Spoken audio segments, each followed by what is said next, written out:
The year is 2009. I have 3,000 songs on my iPod video. I'm walking to school and I'm using a pair of these.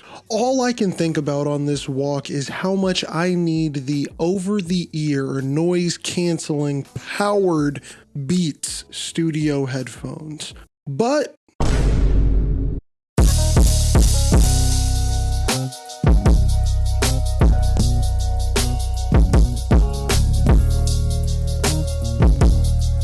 welcome to my third Let Me Explain video, a series where I go through in video essay format questions that I think about all day, and I use my overpriced college education and the internet to bring you an answer. Since you're here, go ahead, hit that subscribe button. That will justify the fact that I wrote this script at like 7 a.m. yesterday, and it is 5 a.m. and I'm recording it. I was on Discord with my friends thinking about topics for this video a week for an entire year, and I came up with the idea for Beats headphones. Beats headphones were some of my first, I really needed them and I really wanted them, tech products where I was just like, I'm fully in, I'm diving in completely. I remember how dope I thought I was and the headphones were when I got the Beats Studios. When I put those over my ears for the first time, it was so amazing. And I also remember when I got my Beats Solos in 2015, I didn't have the same hype. When I really started to think about this, I didn't even think that the problem was in the headphones. All of this thinking about headphones got me trying to figure out what the exact difference was between my Beats Studios and then my Beats Solos in 2015. In comparison to 13-year-old J-Treb, 18-year-old J-Treb had a completely different experience when it came to the marketing of Beats headphones.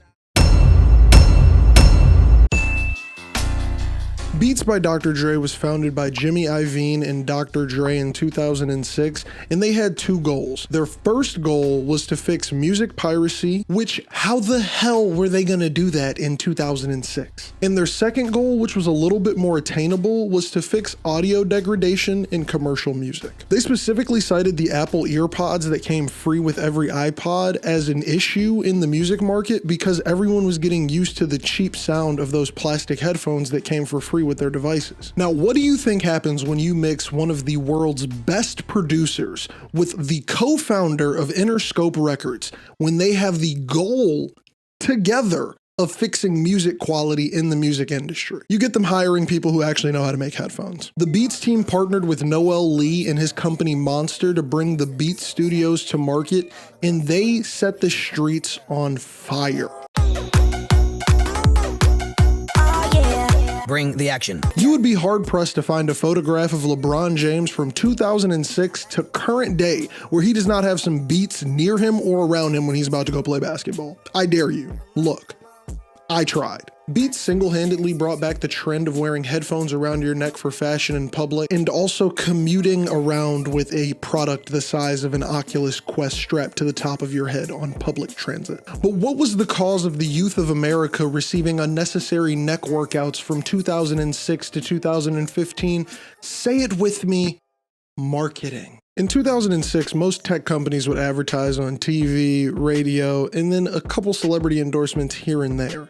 Beats only cared about celebrity endorsements. Beats is more comparable to a Nike's or an Adidas than they will ever be to any other headphone brand in their competition, ever. In a time when now you see hashtag ad everywhere and you'll see people doing sponsored post or hashtag this and hashtag that, this was a time period where none of that mattered. It was the Wild West. People were wearing Beats left and right. You don't know if they bought them because they were on the hype. You don't know if they were given them for free. You just saw everyone had them and you needed them too. With more and more people wearing Beats as every day passed from their start in 2006, I just have to tell you a few of the names of people who were wearing Beats publicly and endorsing them. The Beats celebrity endorsements would range from David Guetta, Usher, Lady Gaga, Kanye, Pharrell, Serena Williams, damn near every Kardashian. We will get into that later. DJ Khaled, Michael Phelps, Spike Lee, Conor McGregor, Zendaya, 2 Chainz, Machine Gun Kelly, Ed Sheeran, Naomi Campbell, the freaking Obamas, and so many more. I cannot literally, I would be here all day. I would be here all day if I told you every single person who was photographed in Beats headphones. Like, this was a literal phenomenon. I do have to mention two people, two of the most intense Beats wearers of all time. If there was an award, they would receive the headphone wearing Beats award. I just made it up now. They get it. Lil Wayne and LeBron James have been photographed more than anyone else, including Dr. Dre, in Beats headphones. Lil Wayne can be spotted at numerous award shows and public events wearing Beats headphones as if he cares about nothing that is going on in the world besides the music on his phone. That is the best advertisement I've ever personally seen. I think that is probably what worked on me. Now, aside from Lil Wayne, the two people that I know 100% influenced my beat purchasing were will.i.am and Pharrell Williams. When it comes to will.i.am and Pharrell, I respect their musical opinion more than probably anyone on this planet, and I've never even met them. So when I was a young kid and I saw two of my favorite producers and writers and singers, rappers, what don't they do in music? Seeing them endorse these headphones was almost like the biggest stamp of approval that my 13-year-old brain needed. I'm sure I'm also not the only one. I'm sure that someone else bought Beats because of one of those people that I named, or the hundreds more people who have worn Beats. Like, if we talk about the Billie Eilish ones now, like, come on, there's somebody buying Beats right now because their favorite artist is wearing them. But I'm getting too far ahead of myself. Aside from everyone and their mother wearing Beats at this time, we were also given something that I could only describe as a gift to us, because now we all know it, we all love it, the obligatory Beats close-up in any music video. Starting around the time of Lady Gaga and Justin Bieber, they made sure that these kids were going to see Beats headphones everywhere in these music videos. Like, why is Justin Bieber wearing Beats while everyone around him is dancing? Like, why does he need the song in his headphones, but like, aren't they also playing it on speaker? Just make it make sense. Make it make sense. But these evolved. They went from the obligatory Beats headphones on the ground, or the obligatory shot of the Beats on someone's head, to the Beats laptop in the Lady Gaga Beyonce telephone video that is also a Plenty of Fish ad, I'm pretty sure. Don't read too much into it. Now that one is crazy. I mean, Plenty of Fish ad plus Beats, I don't get how it goes together. I don't think you do either. But Britney Spears took it to a whole nother level. This is the wildest Beats product placement I could find. Yeah, I don't have anything written right there. I just showed you that. That is wild. It's a Beats pill, but yeah. Nicki Minaj also kind of mirrored this when it came to her video for Anaconda with the Beats pill. Don't read too much into it. Now this one makes no sense at all, because why would it? It's about a Beats pill. But look at this advertisement here where there are monkeys playing with a Beats pill. I have so many questions. Now, this marketing strategy is possibly one of the craziest things I've ever seen. And I mean, probably you too, but I don't know. Maybe you've seen something crazier. This marketing strategy was in your face. It was rapid. They made sure this product was everywhere. And I'm not gonna lie, it was working. Middle school / high school age J-Treb was literally preaching the Beats gospel. From Lil Wayne to Pharrell to will.i.am wearing them, and then me thinking for some reason that also put me in the same group, or just thinking that like I was listening on an elevated level of sound compared to my peers. Like, I don't know what it was exactly. Maybe it was the random Britney Spears videos. I don't know what it was, but I was with Beats. I was there for it. Obviously, I was not the only one. And since I was not the only one, Beats started to market in other places. They went from just headphones to so many other products. For example, they had the HP Envy laptop with built-in Beats audio on board. I wanted this so bad. Come on, you see the commercial. Dr. Dre with the Beats, with the This was cool. This was cool. I don't care if it doesn't look cool now, it was cool. Beats was actually doing so well at this time that they sold 50.1% to HTC, and they actually started putting Beats audio inside of the HTC phones. It didn't work. we don't use HTC phones anymore, but it was a cool idea at the time. I see where they were going with it. It was not hidden like the laptop though, at all. Also around this time in 2012, they cut ties with the cable company Monster. Now Monster is that company that I mentioned in the beginning of the video that they teamed up with to originally make these headphones, and them cutting ties was the beginning of the dark time in my opinion. I consider myself in a way an audio snob, so believe me, what I'm about to say also does not make sense to me, but I liked Beats when they were bass heavy and not EQ'd properly.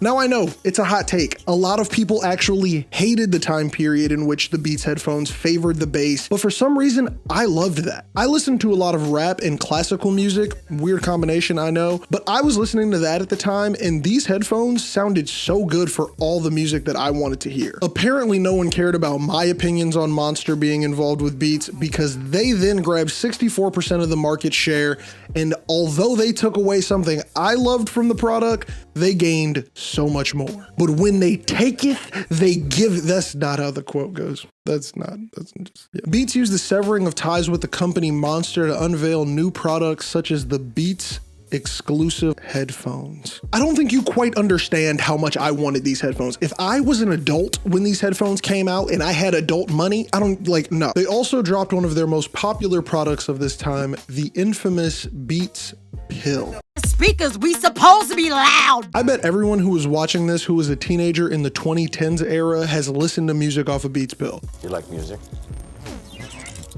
The pill. Whether it be somebody's backyard, a dorm room, bedroom, after school, you've listened to music on a Beats Pill. It was the JBL charge of the 2010s. Like everybody who's got a JBL something right now, that was a Beats Pill. That was a Beats Pill in 2010s. Everybody had one. That product's gone now. Let's get on back to that music piracy thing they were trying to do in the beginning. I don't know, you probably forgot that. I didn't forget that. Let's talk about that. Around 2012, 2013, 6 years after Beats started, they acquired MOG or Moog Music. This was actually an app that I had on my iPod Touch 2nd generation. I remember this service. 7-day free trial, gang. No, hey, put it in the comments if you remember it when you was like a kid and you had to do 7-day free trials because you didn't have like a car yet, because you didn't have a bank account, because you was like broke. So like I had like 500 emails and I would just keep making accounts on everything, the texting apps on the iPods. Oh man, okay, cool.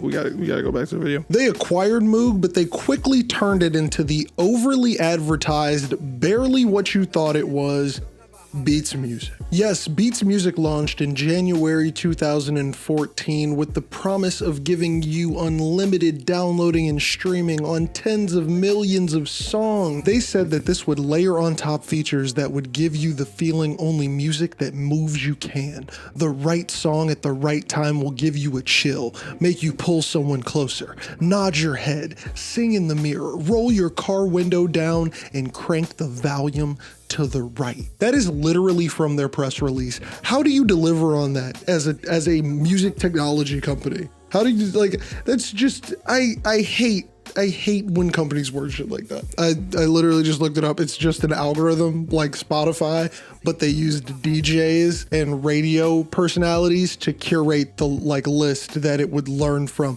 It's like a better Spotify. That's what that sentence meant. Yeah. Now the app was actually good. It had better quality than its competitors, and I'm not gonna lie, this is another one. I used it, 7-day free trial, gang, again. I had this app on my phone and I loved the way it sounded. I loved what it was promising. When you're thinking of things like Spotify, this was the direct competitor in that time period. Pandora was starting to fade because on-demand music was becoming more popular than a curated radio station or a shuffle of songs. I'm not gonna lie, we all thought that this was gonna be the app. We thought Dr. Dre was gonna have the name to bring all the music. Spotify had yet to get all the artists on their side. So this was something where we thought that like, this was gonna be the definitive music app. 5 months later, Apple bought Beats for $3 billion, still their largest acquisition to date. And I and a good amount of people thought that the Beats Music app was going to be dead. Like when you look at Apple today, they're obviously in the streaming game, but back then they were sellers of music. This app was in direct competition with what they were already doing. But then the unthinkable thinkable happened. It's all the ways you love music, all in one place. And that place is almost in 1 billion hands around the world already. One app, one single app on your iPhone. Apple literally rolled Beats Music right into Apple Music. They used it as the pretty much framework of how they started off their streaming service that is now right under Spotify. It's equally as competitive. They had all the songs that we felt Dr. Dre was going to bring because they had the music market. And I call this the unthinkable thinkable just because this is exactly what happened with iTunes. Now, in the year 2000, Apple bought a company called SoundJam MP. This was a music jukebox software, and they literally reskinned it and they created iTunes, the software that was packed in so that all of their devices had a jukebox software to play with it. And now you can see how this is unthinkable thinkable because they did the exact same thing here. This is the same thing. They reskinned it and they put it on every single iPhone the same way they reskinned iTunes and gave it to every single person with an iPod. For those who were already using Beats Music, this service carried over seamlessly. You could roll over your playlist and all of your songs right over. I was part of the 7-day free trial, people, so you know the playlist. We didn't really get to bring those over. But remnants of the service still live on in the Beats One radio that you can still see on Apple Music today. Under Apple, they kept the best-selling products like the Beats Studios, the Beats Solos, but then they started emphasizing more on things like the Power Beats, the Bluetooth earbuds, and things of that nature. People in the tech community got a little scared, and rightfully so, because with Apple promoting things like the Power Beats earbuds and also removing their audio jack on their iPhones in the same year, it kind of looked like they were trying to get all Apple people to start buying Beats headphones. Boy, if only they knew what was coming next with the AirPods. For perspective, the first version of the AirPods sold 35 million units in 2018, and then 60 million units in 2019. That is $6 billion in revenue just for 2019. We're only talking about the AirPod 1s here. That's not including the AirPod 2s and 3s. I have a pair of AirPods right here and another pair of AirPods in front of me while I'm filming this, and that wasn't even planned. Like, AirPods were the real future. Who cared about Beats, low-key? Now that it seems like Apple has definitely, put themselves in the headphone market after buying the company that was only started because they made bad headphones, let's talk about the current lineup of Beats headphones. Now, I don't know what to call this. Is this the current lineup of Beats by Dre by Apple headphones? Either way, the Beats Studio Pros, which are a legacy from the OG lineup, the Beats Solo 3 Wireless, another legacy product that's gotten an upgrade, the Power Beats, which are kinda legacy, but Apple really turned these up, and the Beats Fit Pro. But let's talk about the Beats Fit Pro Kim K collab. Why would Kim K having a headphone make me wanna buy a headphone? What has Kim K done in music? Maybe I'm a hater. Like, tell me in the comments, oh, I really bought those because I wanted the Kim K headphone. Like, did that sway anybody? Did that get anybody to purchase? I'm sure they probably sold, but like, were they people who really were like, oh, I need new headphones and I love Beats and Kim K is here? Like, I'm so confused on the marketing, but you see where I'm going on the marketing. What happened? There used to be people who actively wore the headphones, but like when Lil Wayne is wearing headphones and he's also making music all the time, it makes more sense than Kim K. Or if LeBron is wearing the headphones, someone who's regularly listening to music, it kind of makes a little bit more sense because sports people constantly have their headphones in, whether it be workouts, whether it be this, whether it be that. Maybe Kim K is using headphones more than I think, but not enough for the general public to want headphones because Kim K was, I don't even understand it. They also have the Beats Flex, which I feel are like a random product. I don't know who really buys these. And then they have the direct competitors to the AirPods. I saved these for last on purpose. These are called the Beats Studio Buds. These headphones, for all intents and purposes, are the Android version of AirPods, but it's crazy because they're made technically by the same company that makes AirPods. So this is like the version of AirPods that work better with Androids. Isn't that insane? Like, Apple is trying to corner a market here. I hope you all notice. You may notice a lack of any wired headphones because Beats is now pretty much exclusively a Bluetooth brand. And then on top of that, you may notice things like the Beats Pill missing, those money makers from back in the day. These products seem like they're not getting any love, and Beats almost seems like they're not getting any love from Apple ever since we've seen products like the HomePod, or we've seen things like the AirPods Max, which are over the ear. Those headphones are almost so expensive that Beats buyers would think they are expensive. Like, if you thought it was crazy to buy $300 Beats in 2006, buy $500 AirPod Maxes right now. Like, make it make sense. Okay, this part's a little unhinged and it doesn't have a script, but look, there's $1 million pair of Beats. I didn't know where to put this in the video. We're gonna talk about it now. This $1 million pair of Beats made their debut at the Super Bowl with Madonna. Do you think Madonna was wearing them? I'll give you a second to answer. No, Madonna was not wearing them. Sky Blue from LMFAO was wearing them. Sky Blue, like Sky Blue and Red Foo. That's not the crazy part here. I've wanted to talk about this forever, so please hang in there, because where else do I get to talk about Sky Blue and Red Foo? So, LMFAO has always fascinated me because Red Foo is Sky Blue's uncle, right? Stay with me. Red Foo, guess who his father is? Barry Gordy Jr. What the hell? Why does LMFAO have this many? What is the tie to music? That doesn't even make any sense to me. That's so crazy. Is that crazy to you? Am I the only one who thinks it's crazy? Okay, cool. Now, the only other time that I could find these headphones being worn in public was by none other than Lil Wayne himself. You know, the Beats ambassador from 06 to now. He was wearing them at all places, a courtside game. Lil Wayne is the king of don't talk to me. I'm listening to my music. Anywhere he goes. I want to embody that. Also, the headphones are now $750,000. So, you know, a little bit of discount if you want to buy them.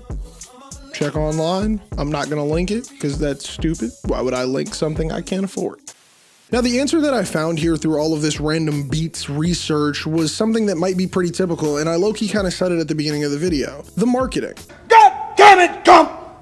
You're a goddamn genius! The marketing was the reason why in 2015 the headphones not only sounded different, but had a different appeal to me altogether. The headphones were no longer being worn by my favorite artists. The people that I was listening to in the headphones weren't wearing them anymore. There were new people wearing the headphones. There was a new generation of people for the advertisement to take a hold of. I'm sure that Billie Eilish's advertisements are doing wonders, but I know that they're not moving me the same way that a Lil Wayne advertisement did back in the day. It seems like everybody today is wearing AirPods and nobody wants what we all wanted in the 2010s, which was the over-the-ear, noise-canceling, powered Beats Studio headphones. Thank you for watching. Thank you for tuning in. If you made it this far in the video, you're really cool. I don't think people ever watch this far, but if you did, what's up? Hey, I'm J-Treb. I'm gonna be dropping a video a week here over on the channel. So if you want to join in on this ridiculous journey that I'm hoping I can do, we'll see how it actually goes. I'm hoping to never miss like 2 weeks in a row. Like if I miss like a week, it'll be like I'll try to upload like into that next week and stuff like that. We'll see how it all goes, but I'm doing that in efforts to get this channel more how I kind of wanted to be for, you know, J-Treb. If you're over here because of the podcast, Better Than Cable or Miseducation of Music, make sure to follow the Better Than Cable YouTube channel. That is where all of our podcasts are going to be from now on. We have so many cool announcements. I can't really say a lot of it right now, but there's so much cool stuff on the way, and that's why we're going to have all the podcasts over there, because we're going to be bringing them to you even more, and we got even more cooler stuff coming out. So thank you all for watching. If you made it this far, I literally don't know why you are here. Like, I have no clue why, but thank you so much. Thanks for watching. This was a weird video, but I'm literally writing a script every week, so they're gonna be about whatever's in my head. Thanks for watching. You're really awesome. I hope you know that.